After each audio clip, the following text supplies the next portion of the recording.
Bismillahirrahmanirrahim. Assalamualaikum warahmatullahi taala wabarakatuh. Alhamdulillah, kita bersyukur kepada Allah Subhanahu wa taala. Pada hari ini kita bertemu kembali dalam kelas Al-Quran dan Fardu Ain melalui PDPR.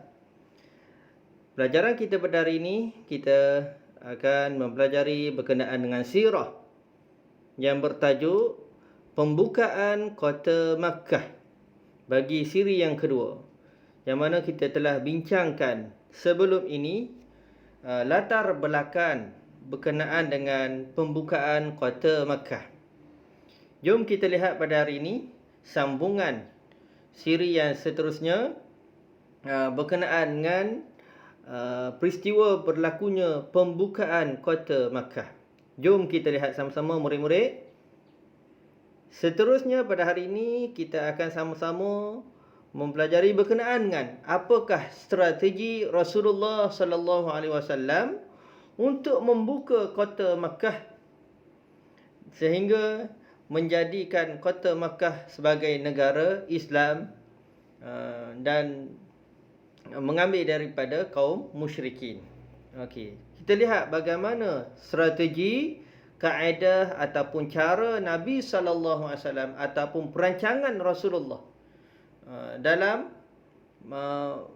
membuka Kota Makkah. Jom kita lihat. Okey, bagaimana strategi Rasulullah sallallahu alaihi wasallam? Pertama, setelah berlakunya setelah berlakunya pencerobohan ataupun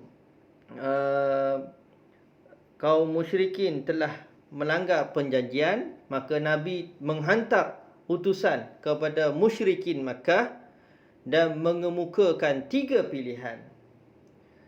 Kenapa? Kerana Rasulullah sallallahu alaihi wasallam bila mengetahui kaum musyrikin Makkah telah melanggar perjanjian Hudaibiyah, maka Rasulullah amat marah dengan tindakan kaum musyrikin Makkah dan Rasulullah menghantar utusan untuk bertemu dengan kaum musyrikin Makkah dan mengemukakan 3 pilihan kepada mereka. Kenapa? Kerana mereka telah melanggar perjanjian sebelum ini, iaitu perjanjian Hudaibiyah. Apa 3 pilihan yang diberikan oleh Rasulullah kepada kaum musyrikin?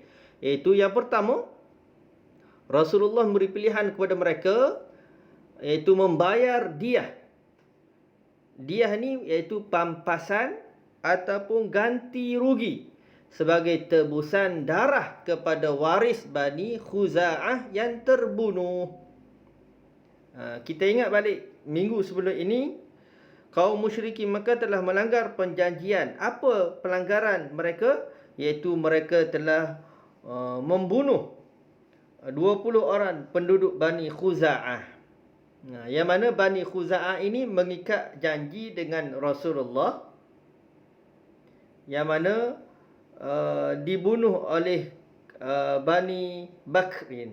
Bani Bakrin dibantu oleh kaum musyrikin Mekah membunuh Bani Khuza'ah. Bani Khuza'ah. Jadi bagi menebus 20 orang penduduk Bani Khuza'ah yang terbunuh itu, maka Nabi bagi pilihan kepada mereka, iaitu yang pertama, bayar dia. Bayar papasan ataupun ganti rugi kerana mereka telah membunuh 20 orang Bani Khuza'ah. Itu sebagai tebusan darah kepada waris Bani Khuza'ah yang terbunuh itu. Itu pilihan yang pertama. Atau yang kedua, pilihan yang kedua iaitu membatalkan perjanjian dengan Bani Bakrin.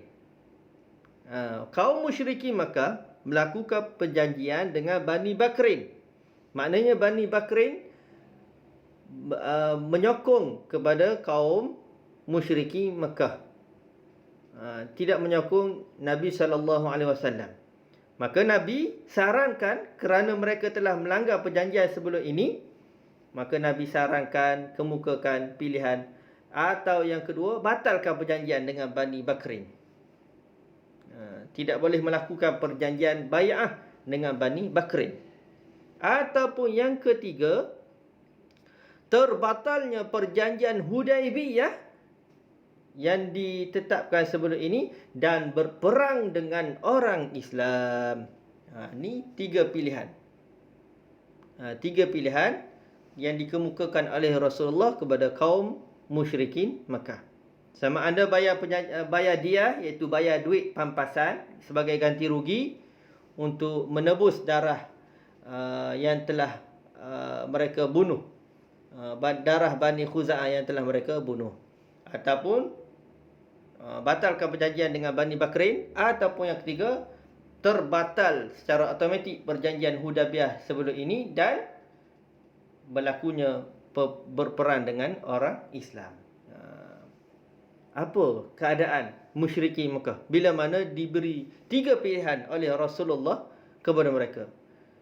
Nabi SAW kemukakan 3 pilihan ini disebabkan mereka juga kerana mereka telah melanggar perjanjian. Maka apa tindakan kaum musyrikin? Jom kita lihat seterusnya.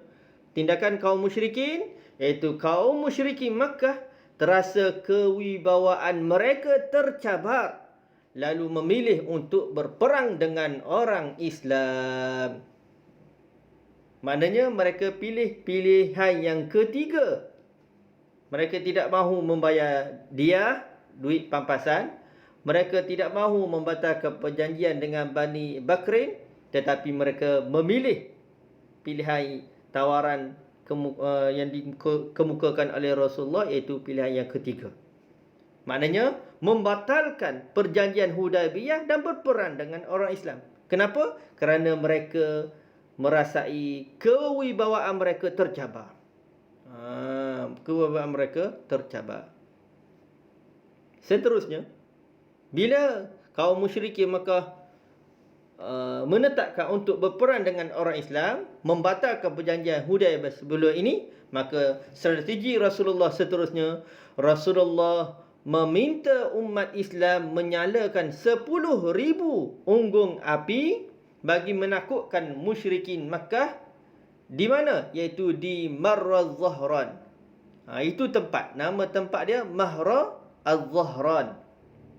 Yang mana strategi Rasulullah, Nabi memerintahkan tentera Islam untuk mendirikan khemah di tempat itu Marra Az-Zahran dan menyalakan unggung api sebanyak 10,000. Tujuan apa? Sebagai strategi perang saraf untuk melemahkan semangat musuh, untuk melemahkan semangat kaum musyrikin Makkah.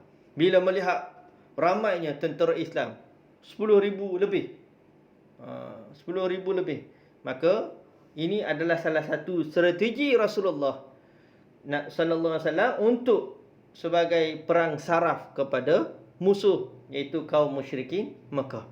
Bila kaum musyrikin Makkah melihat, ramainya orang Islam 10,000, maka menyebabkan diri mereka merasa takut. Seterusnya, strategi Rasulullah sallallahu alaihi wasallam, Rasulullah telah membahagikan tentera Islam kepada beberapa bahagian. Nabi bahagikan tentera Islam kepada beberapa bahagian sebelum jikalau berlakunya peperangan. Iaitu, yang pertama, arah selatan dipimpin oleh Khalid Al-Walid. Yang kedua, arah utara dipimpin oleh Zubair bin Awam, Zubair Al-Awwam. Dan yang ketiga, arah barat dan timur. Arah barat dan timur dipimpin oleh Abu Ubaidah Al-Jarrah. Maka masing-masing ini 3 orang sahabat Nabi SAW bersama dengan tentera-tentera Islam yang lain telah mengawal arah selatan, arah utara, arah barat dan timur, dipimpin oleh 3 orang sahabat ini yang telah dipilih oleh Rasulullah sallallahu alaihi wasallam. Ini kita lihat strategi Rasulullah yang sangat rapi. Supaya apa? Dengan strategi Rasulullah ini telah mengurangkan pertumpahan darah dalam peperangan ini. Tidak banyak berlakunya pertumpahan darah, akan tetapi berlaku sedikit pertempuran, iaitu di selatan yang dipimpin oleh Khalid Al-Walid iaitu di selatan Makkah berlakunya sedikit pertempuran yang mana mengorbankan 2 orang tentera Islam dan 13 orang tentera kaum musyrikin Makkah. Maknanya dalam pembukaan kota Makkah dengan strategi Rasulullah ini tidak berlaku banyak pertumpahan darah. Dan di samping itu, banyak lagi strategi Nabi SAW. Ada juga strategi Rasulullah, iaitu Rasulullah menawarkan jaminan keselamatan kepada mereka yang berlindung di dalam rumah Abu Sufyan, ketua kepada kaum musyrikin Mekah. Dan juga siapa-siapa yang berlindung di Masjidil Haram, dan siapa-siapa yang berlindung di dalam rumah masing-masing tidak keluar untuk berperang, mereka diberi jaminan oleh Rasulullah terselamat daripada berlakunya pertumpahan darah. Siapa-siapa yang duduk pada 3 tempat ini, sama ada di rumah Abu Sufyan ataupun di dalam Masjidil Haram ataupun di rumah masing-masing, tidak lawan, maka mereka selamat daripada berlakunya pertumpahan darah. Ini antara tawaran Nabi dan juga strategi Rasulullah kepada kaum musyrikin Mekah, menyebabkan Nabi SAW berjaya membuka kota Mekah tanpa berlaku peperangan. Itu saja perbincangan kita berkenaan dengan strategi Rasulullah SAW. Dan insyaAllah kita akan lihat apakah tindakan Rasulullah selepas Nabi berjaya memasuki kota Mekah. Sehingga itu, apa yang baik daripada Allah Ta'ala, moga-moga apa yang kita bincangkan pada hari ini mendapat manfaat dan keberkatan daripada Allah Subhanahu wa Ta'ala. Assalamualaikum warahmatullahi taala wabarakatuh.